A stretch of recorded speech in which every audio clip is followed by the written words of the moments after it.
welcome this evening to our webinar. We are pleased to welcome Paul Mills, who has worked for the IMF and also the UK Treasury. He's currently chair of the Jubilee Centre, as well as the Relational Peace Building as well. So we're really happy to welcome Paul this evening, and I'll hand over to you. Thanks, Paul. Thanks, Shona. Well, this is the second of 3 talks discussing economics from a Christian perspective, and I'm going to be focusing on the UK economy. I'll try and mention Scotland a little bit. I know something about the Scottish economy, but it's going to be how do we assess the UK, or basically any economy. I'll try and generalise from a Christian perspective. This is the outline. Which perspective do we use? Economists use many. I'll just talk briefly about the problems the UK faces, particular concern to Christians, and then I'll drill into how I'm going to approach it, which is I'll take a relational perspective, looking at how the Bible promotes that idea for how to look at a society. What a relational economy might look like, particularly using the Old Testament law as a model, and then coming back to the UK, where might we apply that relational perspective to the UK. I'll then throw a hand grenade in at the end and talk about the energy perspective of an economy. So to begin, which economic perspective do we use? And economists think about an economy in all sorts of different ways. The sort of headline one is GDP, that's gross domestic product, or GDP per head. How much output is valued per head of population. And then the growth of that is important to economists and politicians thinking about where the economy is going. I'll just show the chart of UK GDP. This is in real terms. I think the prices go back to 1985. And you'll see that it's in the post-war period, the UK economy has grown roughly at about 2% in real terms a year on average. There are recessions and dips in the mid-70s, early 80s, and then early 90s. But the two big dips in GDP have been the Great Financial Crisis, 2007, 2008, and then the result of the lockdowns that put a very big dent in GDP, and we've only just recovered to that level of output. I'll just state bluntly that lockdowns as a response to the crisis we saw was an economically illiterate response. It was perhaps the worst policy error in peacetime history. Just looking at GDP per capita, this is a slightly shorter graph. But as population grows, if GDP doesn't grow as fast, then GDP per capita, or whether the population per person is becoming more productive, is changed. So you'll see that has grown somewhat less, particularly of late, because effectively the UK population has grown quite significantly through migration, but hasn't produced a lot more. So there's been a sort of bit of a flatlining of GDP per capita since the late 2000s. Just going back to other economic perspectives, we can look at the source of economic activity, and economic history is generally one of moving production from agriculture to industry and now services. The UK has sort of led that path to industrialization and then deindustrialization. So the predominant area of employment in most advanced economies now is in services, and that could be up to 85% of employment. You can then look at the sector of economic activity. Is that government? How big is government relative to the size of GDP? And in the UK, that's roughly around 40% of GDP. Then you can have private companies and small businesses, and then other private institutions, be they charities, be they universities and other non-corporate entities. And then you can think about, are those in surplus or deficit at any one time? So at the moment, the government in the UK runs a deficit of around 6% of GDP. That is historically very high for a time when we're not in recession, when we've got relatively high employment. The deficit is structurally very high. Then you can look at trade flows, whether the economy exports and imports and the degree to which they do so, and the surpluses and deficits there are. Essentially, the UK imports heavily industrial goods and inputs, and exports financial services, legal services, and so on. We run a big trade deficit in visibles, that's goods, and then a surplus in services. Historically, it's been net deficit overall for the last few decades, but for some reason the UK is very good at investing its assets abroad, and so gets a better return on the assets abroad than it pays to foreigners who invest in the UK. So there's a net investment surplus that offsets trade deficits. You can then think in terms of distribution of income. The UK is somewhat middle in terms of the equality of distribution of income. The US is more unequal, but other countries, particularly in Europe, particularly Scandinavia, would be more equal in the distribution of income. You can think in economic geography terms. Where is the main economic activity taking place? And then you can think about, how is that activity financed? Is it debt versus equity? Essentially, the UK is somewhere in the middle. It has an equity market, but it's not as vibrant as the US. Again, on banks versus financial markets, it's got large banks, but is less bank dependent than other European economies. The US has much better developed financial markets in terms of intermediation of savings. Then we come on to the ownership of assets. Main assets are land, housing, equities, bonds, and the distribution of those.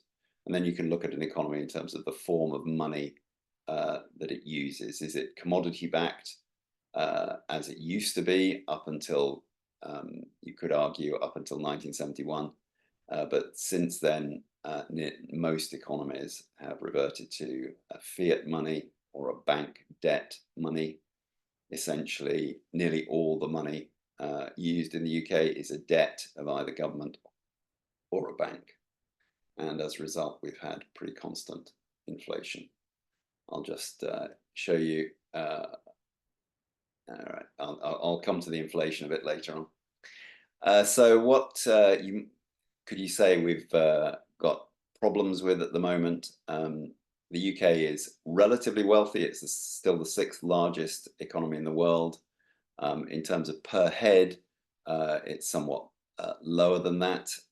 So we're roughly on a par with France and Italy in terms of GDP per head, but behind the US and Switzerland and Germany.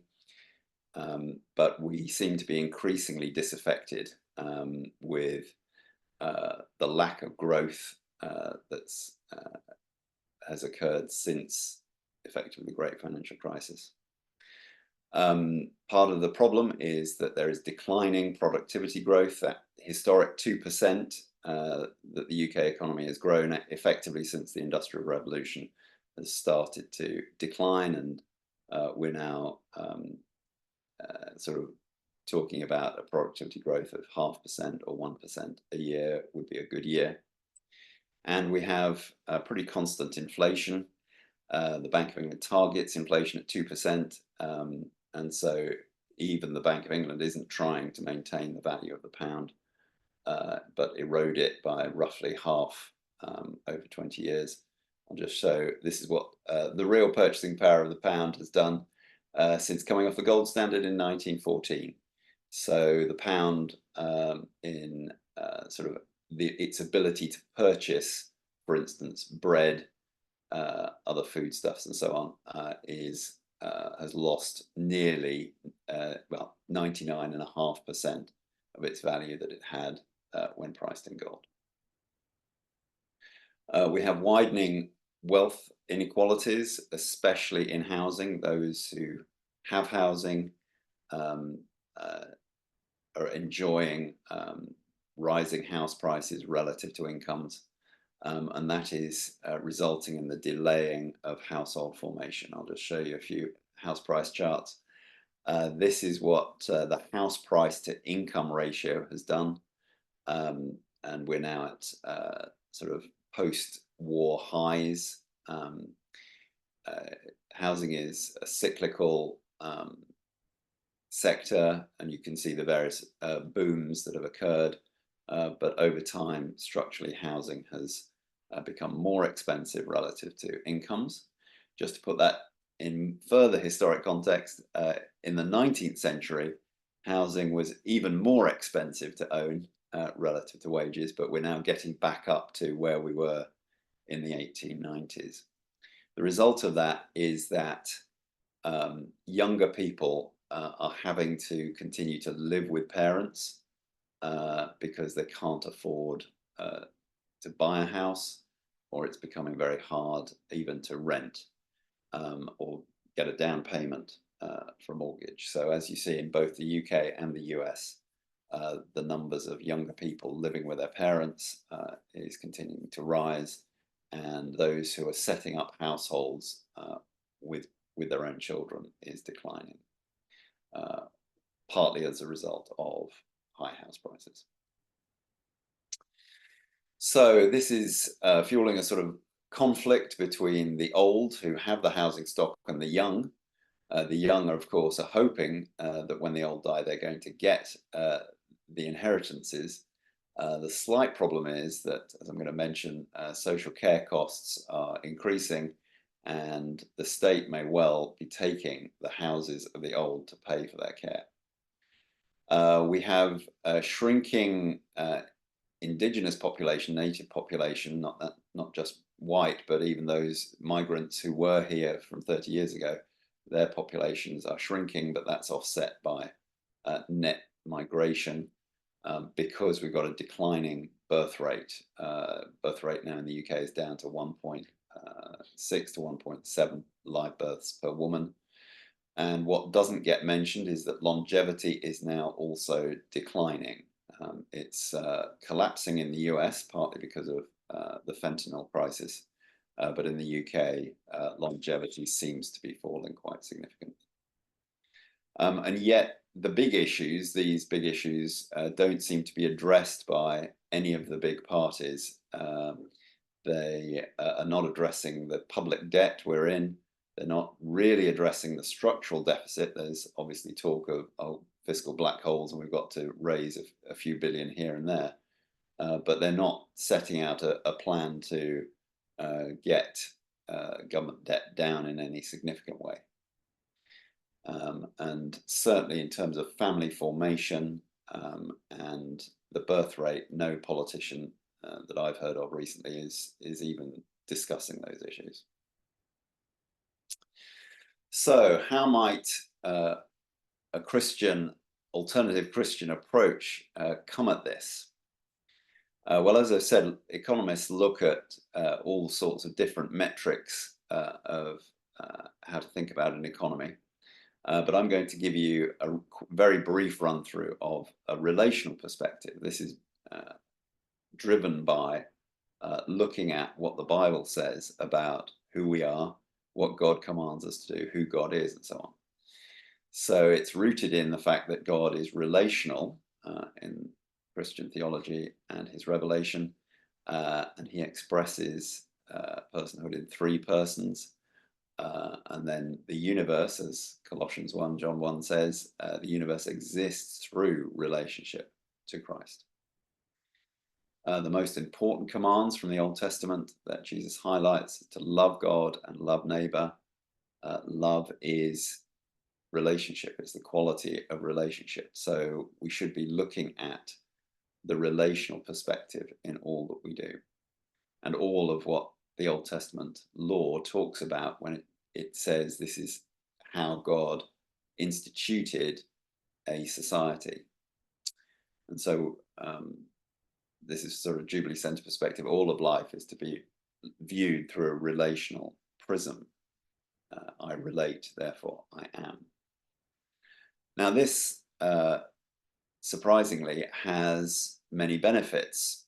Our goal is human fulfillment unto God, but then that human fulfillment comes primarily through healthy relationships.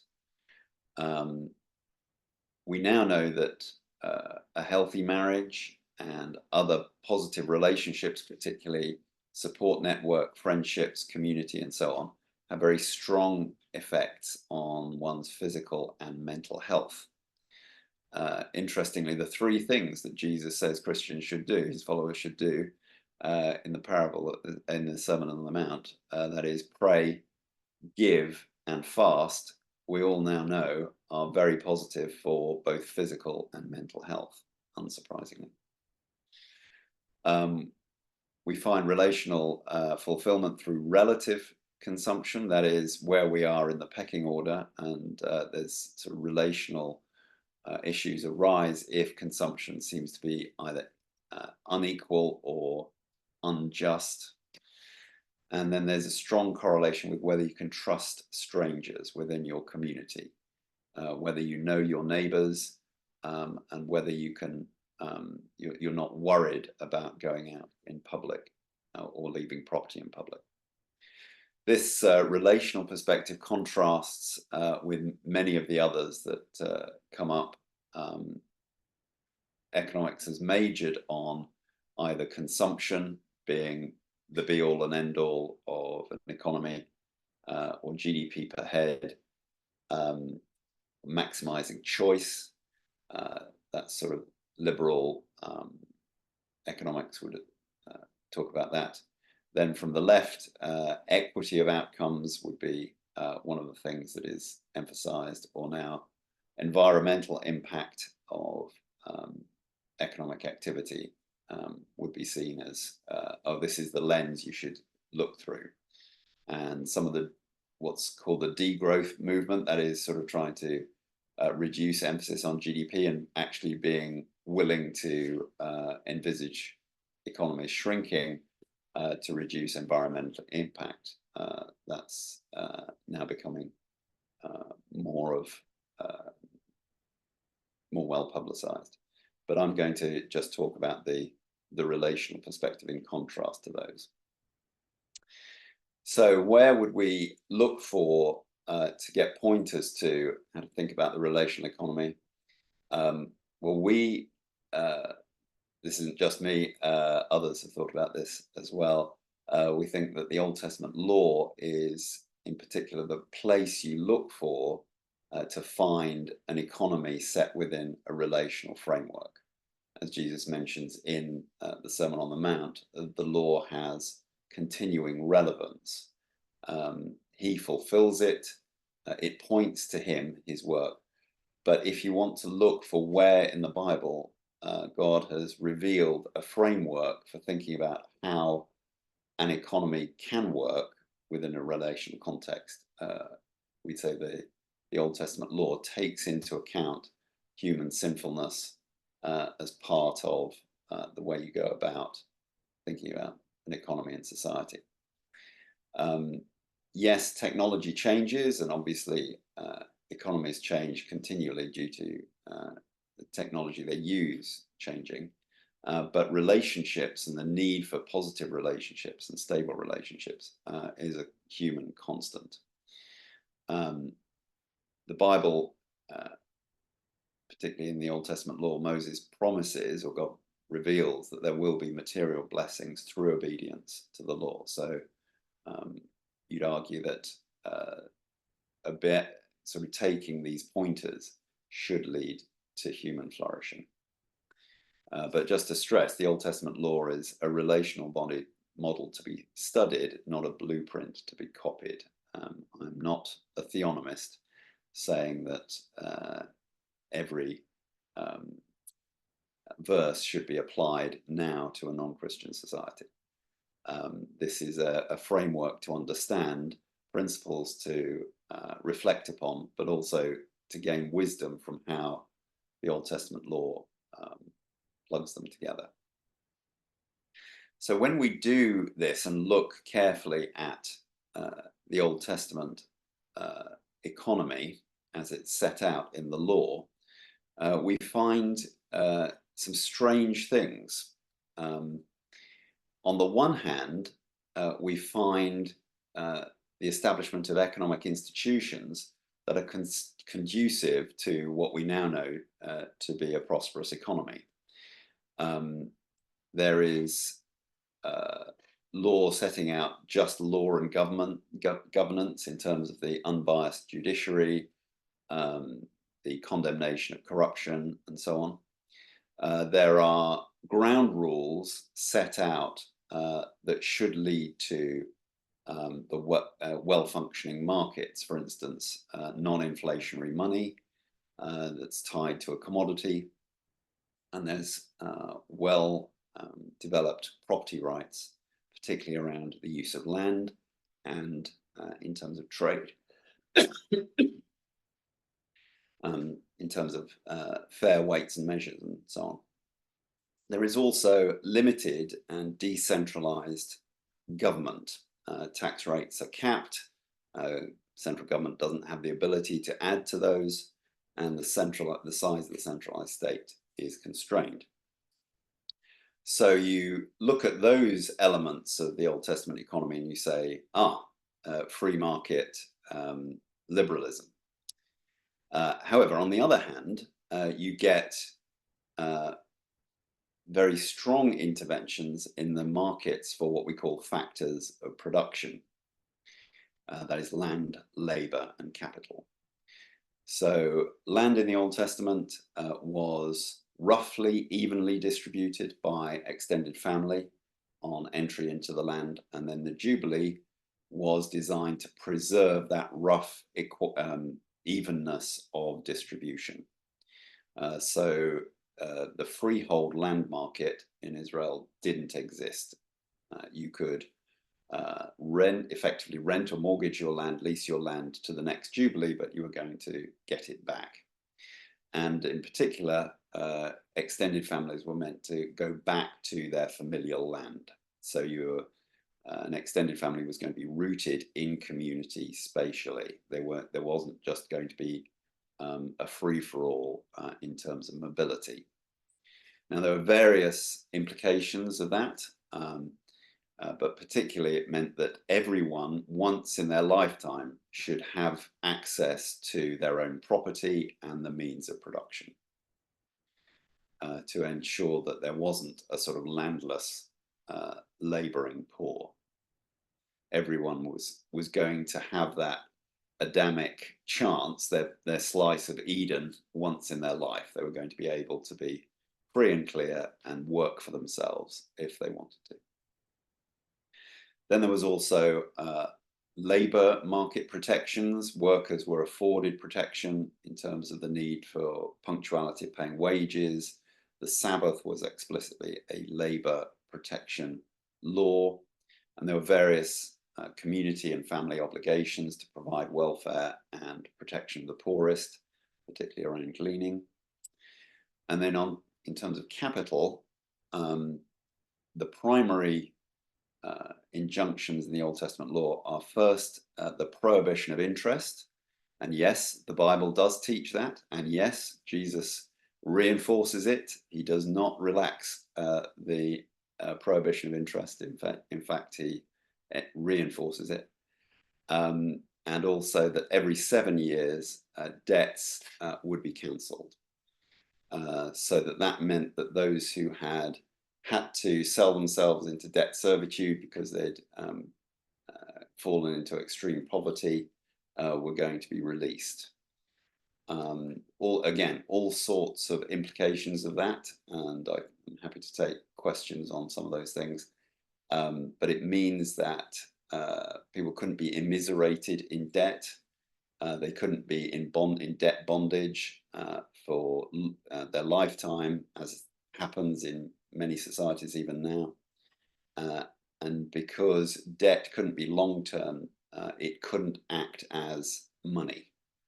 Yes, you could have credit that helped with sort of providing liquidity in limited amounts, but because debt was cancelled, debt couldn't become long-term money because it wouldn't be a store of value.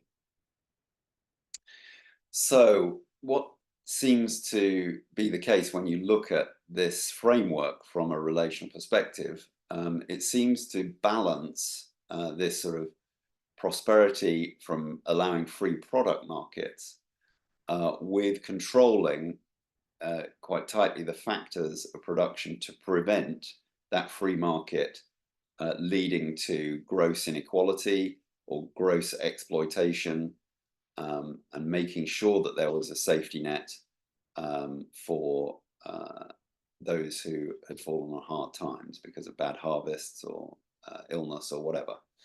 So it seems to be a sort of balance between what you need for a prosperous market economy, but then the checks and balances that stop that market economy leading to exploitation.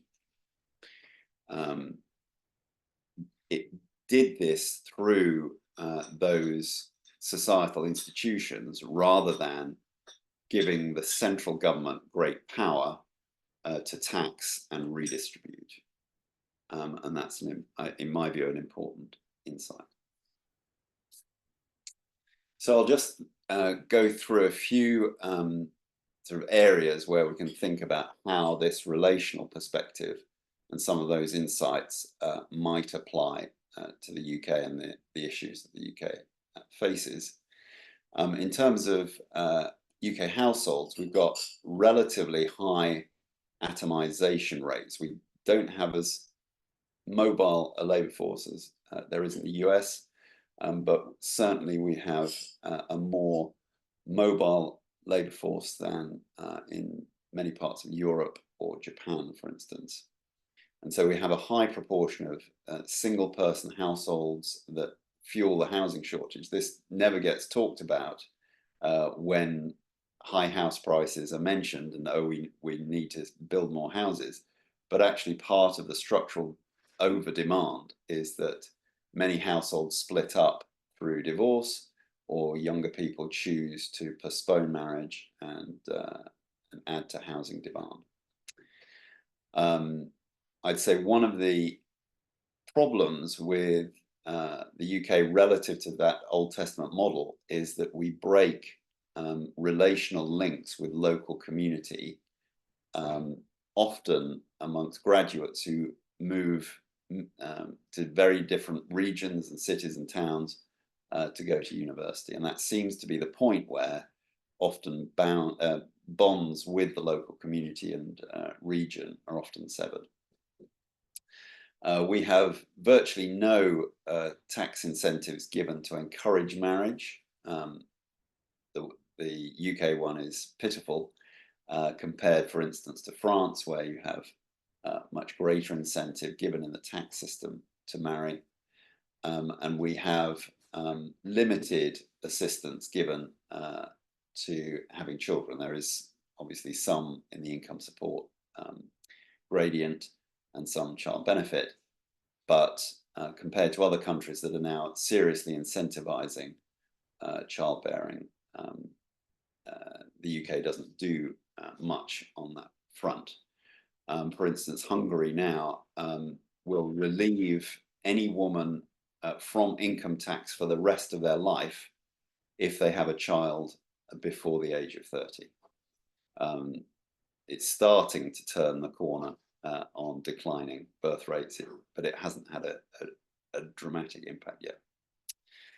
But in the UK, we have relatively high spatial mobility, as I said, and that's leading to high levels of old people loneliness and a social care crisis, because the state has moved people around so much, severed links between the extended family, that children are not close by to parents to provide care if they need it. Singapore, for instance, now gives children a tax break just for living in the same postcode as their elderly parents. But because of this mobility and we have anonymity of neighbours, so a very high proportion of the UK population reportedly do not know who their neighbours are. Another area where you've got this relational perspective would be on debt. From the biblical perspective, debt is financial bondage. And the ideal is for there to be interest-free loans, that they have an important role in poverty relief. The emphasis is that the relationship within a loan is far more important than the financial return that interest would provide.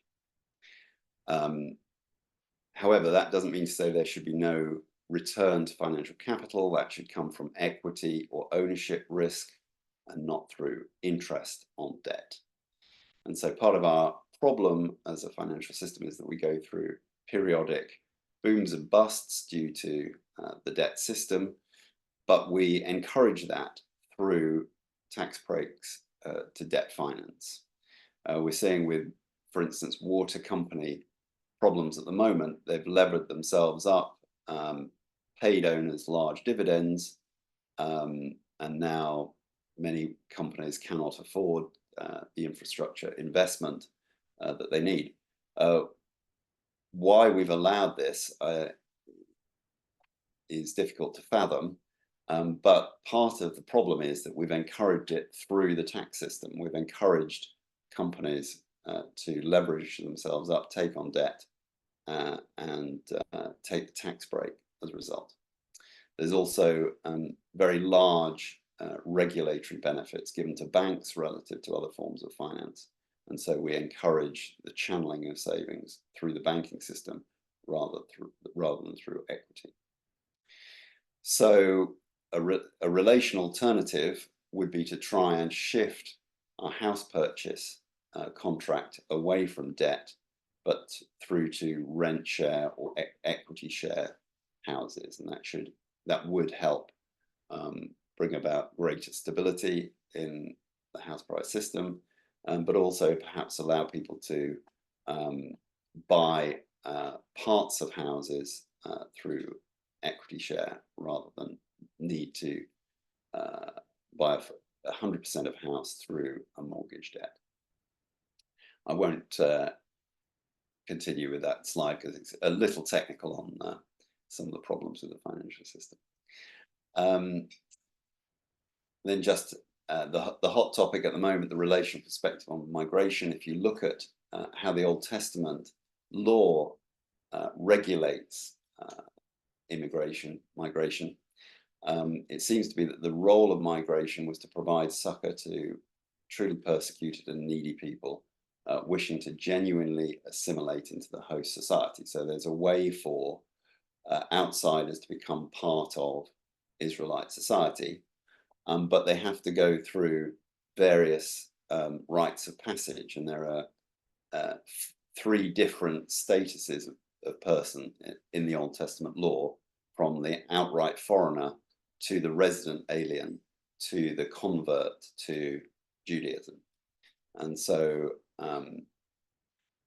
this was more of a spiritual or religious movement towards bonding with the society, rather than the society accepting someone because of their economic value. I think the relational importance of preserving kinship networks means that the priority ought to be that we move capital around the world rather than people, rather than severing those kinship networks, if at all possible. So just to give you a final sort of view on where the UK is and a different perspective, moving on from the relational one, I'll just give you a quick energy perspective, as this seems to be so important at the moment in terms of how the government, the current government and the previous government, were thinking about economic policy.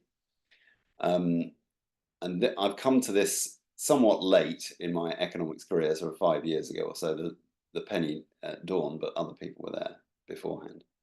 And it's just that ultimately all useful economic activity is the use of energy to transform inputs of certain use and of lower use and value to outputs of higher use or value. You could say that God's first act in creation was the institution of energy, which was light in Genesis 1-3, and that we then use that stored energy in light in various ways to release economic value. The UK's economic prosperity since the Industrial Revolution has been built on the use of ever more energy-dense molecules, from wood to coal to oil to gas and then uranium. But I'd say that one of the reasons for that stalling growth of GDP and productivity is that we're starting to resort to less energy-dense molecules in terms of wind, solar and tidal that are intermittent and often unreliable. The UK has moved from exporting 40% of its energy use, mainly through Scottish oil fields in 1990, to it now imports 40% of all its energy used and 11% of its electricity, making the UK very vulnerable to both energy supply being cut off and also electricity being needed by those who are generating it, particularly in Europe, Norway and France. When Northern Europe is short of electricity, everyone's going to be short at the same time when the wind doesn't blow. We now have some of the most expensive electricity in Europe and therefore in the world, and that's leading to the gradual deindustrialization of the country and growing energy poverty. Industrial activity will be severely damaged by intermittent supply and blackouts, and I expect quite significant blackouts are a major risk in the next few years. I would argue that this sort of push for decarbonisation is driven by a false religion of climate alarmism and ultimately a Malthusian goal or attempt at depopulation. These are things that Christians shouldn't be sort of duped by, in my view, because they're producing an alternative ethical perspective that's leading to great damage and harm. I'll no doubt get questions about that later. So just to conclude, the relational economy that I've mentioned combines relatively free product markets with constrained factor markets to promote prosperity while limiting the oppression that would otherwise come from completely free markets.